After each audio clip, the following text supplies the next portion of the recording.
Acara ini dipersembahkan oleh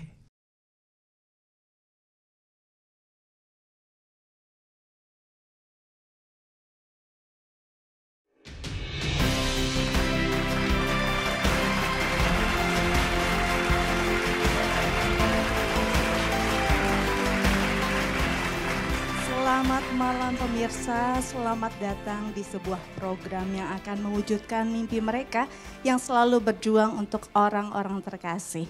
Inilah mimpi jadi nyata. Malam hari ini kita akan menampilkan dua pejuang mimpi kita yang akan berjuang untuk mewujudkan mimpi mereka. Namun sebelum itu izinkan saya untuk memberikan dan mengucapkan terima kasih yang sedalam-dalamnya kepada Samudra Marine Indonesia dan Inti Sumber Baja Sakti yang selalu mendukung mimpi jadi nyata. Kita beri tepuk tangan. Baik, dan malam hari ini saya akan memperkenalkan para dewan juri yang sudah hadir bersama kami di studio. Yang pertama ada Ibu Maria Anastasia. Selamat malam Ibu. Selamat malam. Selamat datang di Mimpi Jadi Nyata. Baik, selanjutnya ada Bapak Erik Mere. Selamat datang Bapak Erik. Selamat malam. Selamat malam.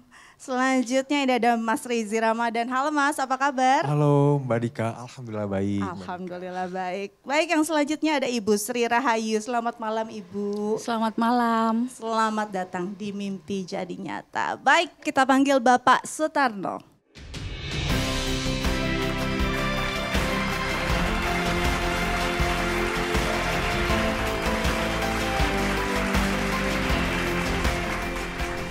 Halo Pak. Ini Bapak bawa apa nih Pak?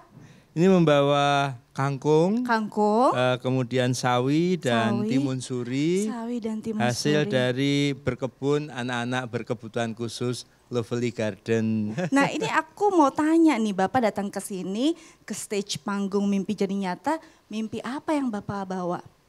Saya ingin membantu anak-anak di kebun dengan media tanam, ingin membantu dengan pupuk, peralatan pertanian, juga untuk perlengkapan-perlengkapan untuk berkebun berkelanjutan. Oke, itu dia mimpinya luar biasa ya. Sudah siap Pak dengan mimpi Bapak? Siap. Oke, boleh nggak ini Pak saya bawa pulang? Oh, dengan Boleh senang ya? hati boleh. Baik, silakan Bapak saya bawa dulu ini ya. Iya. Lumayan buat masak di rumah ya. Silakan Bapak maju 2 langkah. Terima kasih Dika. Selamat malam Pak Sutarno. Selamat malam. Selamat datang di Mimpi Jadi Nyata. Terima kasih sudah hadir malam hari ini untuk berbagi inspirasi untuk kita semua. Dan di kesempatan kali ini kalau kita lihat Pak Sutarno ini bisa dibilang penggiat lingkungan lah. Mungkin begitu ya Pak ya? Betul. Sudah sejak tahun berapa itu Pak? Berawal dari keprihatinan tahun 2008, melihat Jakarta di kampung-kampung itu banjir, kemudian sampah, maka kami tergerak untuk melakukan kegiatan pemilahan, pengolahan, kemudian pengomposan, dan pembuatan ekoenzim. Oke.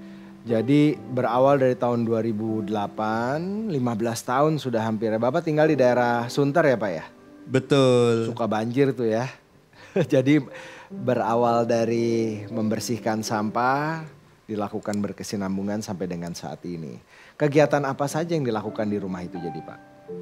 Kalau di rumah yang kami lakukan adalah edukasi masyarakat, pemilahan sampah, pengolahan untuk kompos, juga menggunakan untuk kegiatan urban farming, yaitu bertanam minim atau tanpa lahan.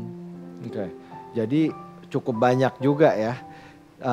Kalau di yang komunitas Lovely Hands ini sudah berapa lama Bapak jadi relawan? Kalau di Lovely Hand itu kan suatu pelayanan setara berdaya umat paroki. Nah ini saya bergabung di Lovely Garden, yaitu sejak berdiri di bulan Maret, kemudian di bulan April itu mulai bertanam ini digagas oleh Ibu Leneke sebagai upaya untuk pelayanan anak-anak berkebutuhan khusus. Wah, luar biasa, bagus sekali Pak ya. Jadi dipikirkan aktivitas untuk anak-anak ABK atau anak-anak berkebutuhan khusus ini supaya mereka ada kegiatan dan juga harapannya bisa mandiri mungkin begitu ya Pak ya. Kegiatannya apa saja Pak? Anak-anak di sana bisa kita bimbing, kita latih untuk mengolah tanah, untuk menanam pohon, menyiram, memanen, sampai kuliner di kebun Lovely Garden. Oke, baik, menarik sekali tentunya kegiatan yang dilakukan oleh Pak Sutarno, terutama di Lovely Garden ini, salah satu kegiatan yang ada di Lovely Hands. Untuk mendapatkan gambaran seperti apa kegiatan yang dilakukan, mari kita bersama-sama menyaksikan tayangan.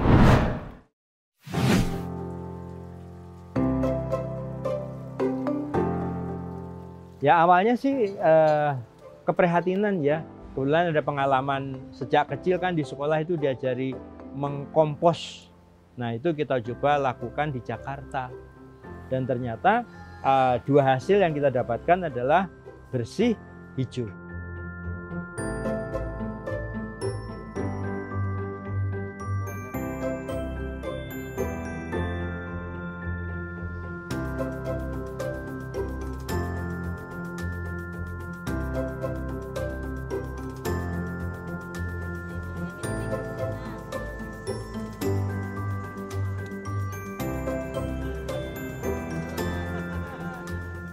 Ya, jadi Lovely Hand itu sebenarnya pelayanan kepada masyarakat yang di lingkup gereja Danau Sunter. Melayani anak-anak berkebutuhan khusus. Kalau yang remaja bagaimana? Nah, yang remaja akhirnya terpikir oleh Ibu Leneke untuk membangun kebun Lovely Garden. Nah, bagaimana anak-anak ini bisa jalan bergerak bebas? Motoriknya bisa bergerak, bagaimana bisa belajar menanam, bagaimana bisa belajar merawat, teristimewa juga bisa menikmati tanaman yang ada untuk hari-hari. Nah harapan ke depan memang mereka bisa ada kemandirian, bagaimana bikin jus, bagaimana menjual, sehingga ketika mereka merasa senang berkebun, merasa senang berkreasi, merasa senang merawat pohon. Nah, kalau itu menjadi sebuah kebiasaan, syukur membangun karakter mereka, justru kami senang melihat mereka itu mampu menemukan dirinya.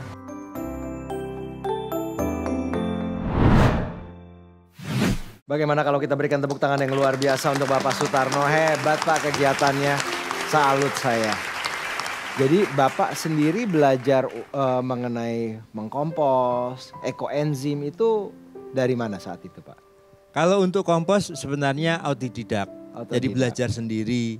Kemudian medsos sekarang kan luar biasa memberikan informasi, nah kami padu dari situ. Dari situ. Tanggapan warga sekitar Pak terhadap kegiatan Pak Sutarno sendiri bagaimana? Masyarakat awalnya memang ya merasa kurang nyaman karena dari pengolahan sampah organik ini kan ada aroma, ada bau yang tidak sedap. Iya. Nah, tapi dengan sosialisasi mereka bisa melihat, menerima, bahkan kita temukan teknik bagaimana mengolah sampah tanpa aroma bau yang mengganggu. Nah akhirnya sekarang menjadi kebiasaan masyarakat kami, baik di tempat tinggal, mereka sudah dengan sendirinya memilah, bahkan juga ikut terlibat dalam mengompos dan urban farming. Kita beri kesempatan kepada juri Ibu Maria Anastasia. Jika ingin bertanya kami persilahkan. Ini dia Ibu Maria. Baik, terima kasih. Selamat malam Pak Sutarno. Selamat malam Ibu, salam sehat. Salam sehat. Bagaimana cara Bapak melatih, mengedukasi anak berkebutuhan khusus untuk bisa bercocok tanam? Ya Ibu, jadi pertama kita harus menyadari bahwa anak-anak ini anak luar biasa yang perlu penanganan khusus. Maka perlu hati yang sabar, perlu kerendahan hati, baru kita memberikan tontonan jadi tuntunan. Artinya kita harus mulai dulu. Nah, secara perlahan mereka juga terjun meskipun awalnya juga kakinya kena tanah mungkin bermasalah, jalan di kebun juga susah. Tetapi secara terus-menerus dan berlatih, akhirnya anak-anak ini sekarang menjadi paling tidak sudah biasa di kebun. Syukur nanti menjadi karakter mereka untuk memiliki keterampilan berkebun nanti. Oke, terima kasih Pak. Terima kasih Bu Maria. Dan terima kasih juga Pak Sutarno telah banyak memberikan insight atau bahan renungan untuk kita semua. Kita break sejenak Pak Sutarno, setelah ini kita masih akan berbincang lagi. Dari Pak Sutarno kita belajar bahwa hidup di lingkungan yang hijau akan membawa kehidupan yang lebih baik. Jangan kemana-mana, Mimpi Jadi Nyata akan kembali saat lagi. Terima kasih Anda masih bersama kami di Mimpi Jadi Nyata, masih bersama dengan saya Ferdi Hasan dan pejuang mimpi kita yang pertama, seorang penggiat lingkungan yaitu Pak Sutarno. Pak Sutarno, kita lanjutkan lagi ngobrol-ngobrol kita. Saya masih tertarik dengan kegiatan yang dilakukan di Lovely Garden, khususnya untuk anak-anak berkebutuhan khusus ini Pak. Ada berapa anak yang saat ini terlibat atau aktif di Lovely Garden ini Pak? Untuk anak-anak yang terlibat aktif di Lovely Garden sekitar 19, namun sekarang sudah ada pertambahan sekitar 26 anak. Mereka adalah anak-anak berkebutuhan khusus yang sudah remaja. Sehingga secara fisik mereka sudah paling tidak bisa belajar untuk di kegiatan Lovely Garden. Tadi Bapak katakan bahwa khusus di Lovely Garden ini untuk anak-anak berkebutuhan khusus tapi usia remaja. Alasannya kenapa Pak harus usia remaja? Apakah lebih aman untuk mereka karena ada kegiatan gunting-menggunting, terus masuk ke tanah dan lain sebagainya, atau apa alasannya Pak? Pertimbangannya secara fisik, mental pun mereka sudah baik untuk diberikan pelatihan bertanam. Oke. Di Lovely Garden ini berapa kali kegiatannya dalam seminggu Pak? Terus biasanya setiap kali berkegiatan itu dari jam berapa sampai jam berapa? Untuk kegiatan Lovely Garden itu mulai hari Senin sampai hari Sabtu. Kemudian jam 8 sampai jam 5 sore. Untuk kegiatannya mereka secara bertahap diberikan jadwal, sehingga ada kesempatan-kesempatan mereka untuk berlatih dengan pembimbing, dengan pendampingan di kebun itu sendiri. Baik, Lovely Garden sendiri walaupun masih baru, pelaksana tugas Gubernur DKI Jakarta Pak Heru juga pernah mampir gitu Pak ya? Betul. Jadi mendapatkan atensi khusus gitu ya. Bagaimana perkembangan saat ini yang Bapak lihat terutama terhadap anak-anak yang berkegiatan di Lovely Garden ini? Ya, dukungan dari berbagai pihak termasuk orang nomor 1 di DKI itu menjadi roh tersendiri bagi kami untuk makin mencintai, untuk makin bertekun di Lovely Garden, karena juga kami melihat anak-anak ini termotivasi, anak-anak ini tersenyum pada saat dia melakukan kegiatan bertanam, kegiatan memelihara di kebun. Sehingga kami melihat bahwa dampak positif dari kegiatan berkebun untuk anak-anak ini setidaknya nanti akan tercapai setara berdaya. Artinya anak-anak ini memiliki kemampuan yang sama dengan anak-anak biasa. Syukur-syukur nanti mereka termotivasi untuk menemukan jati dirinya dan mandiri pada akhirnya. Amin, itu harapan kita ya Pak ya. Saya juga penasaran dan mau mendengar langsung mungkin baik dari anak dan orang tua yang berkegiatan di Lovely Garden ini. Untuk itu saya undang langsung dan kita berikan tepuk tangan untuk Raka Khairul Azam dan ayahnya yaitu Bapak Dian Setiawan. Boleh kita berikan tepuk tangan yang paling meriah?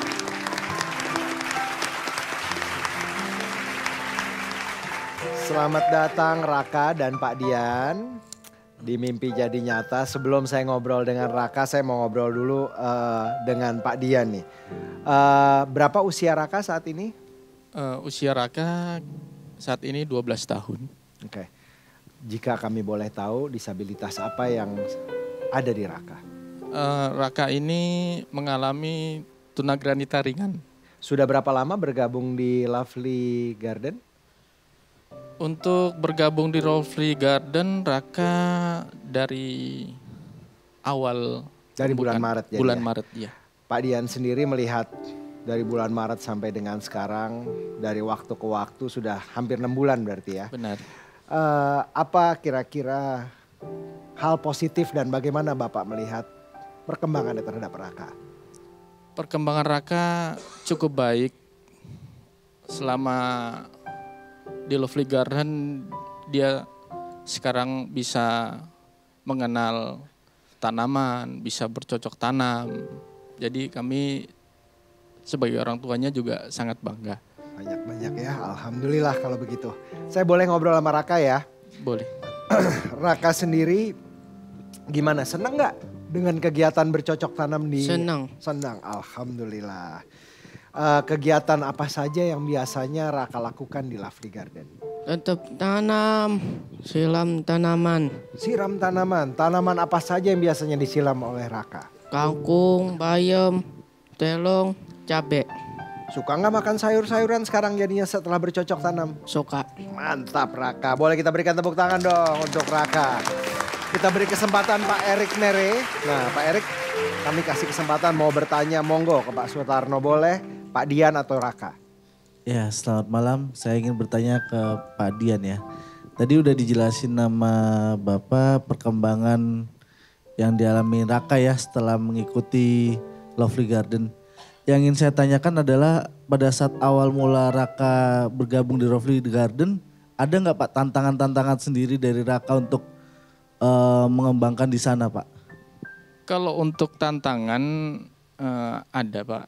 Jadi ketika di sana dia disuruh bagaimana cara menanam tanaman, terus bagaimana cara dia menyiram tanaman, karena memang pada sebelumnya kan memang Raka sendiri belum mengenal sama sekali. Ya dengan adanya Lovely Garden, alhamdulillah kami sangat bersyukur sekali. Jadi dari di sana dia banyak perkembangannya. Oke, terima kasih Pak Dian. Terima kasih juga Pak Erik, Pak Dian terima kasih banyak. Saya nih orang tua anak berkebutuhan khusus juga. Jadi kadang-kadang suka bingung untuk cari kegiatan ya Pak ya. Benar. Dan juga melihat minatnya di mana. Memang kadang-kadang kita harus berterima kasih kepada orang-orang seperti Pak Sutarno ini yang memberdayakan dan juga memikirkan kegiatan untuk anak-anak berkebutuhan khusus. Karena seperti halnya mereka ini juga manusia, mereka ingin beraktivitas, berinteraksi sosial. Nah pada kesempatan ini mungkin Pak Dian saya beri kesempatan, mungkin ada yang ingin disampaikan, ungkapan rasa terima kasih juga mungkin kepada Pak Sutarno, kami silahkan. Baik, kami mewakili keluarga besar dari Raka, di mana anak kami mengalami tunagrahita ringan selama dia mengikuti kegiatan di Lovely Garden. Kami sangat bersyukur kepada Bapak Sutarno yang selalu membimbing, merawat anak kami, dan juga kepada Ibu Laneke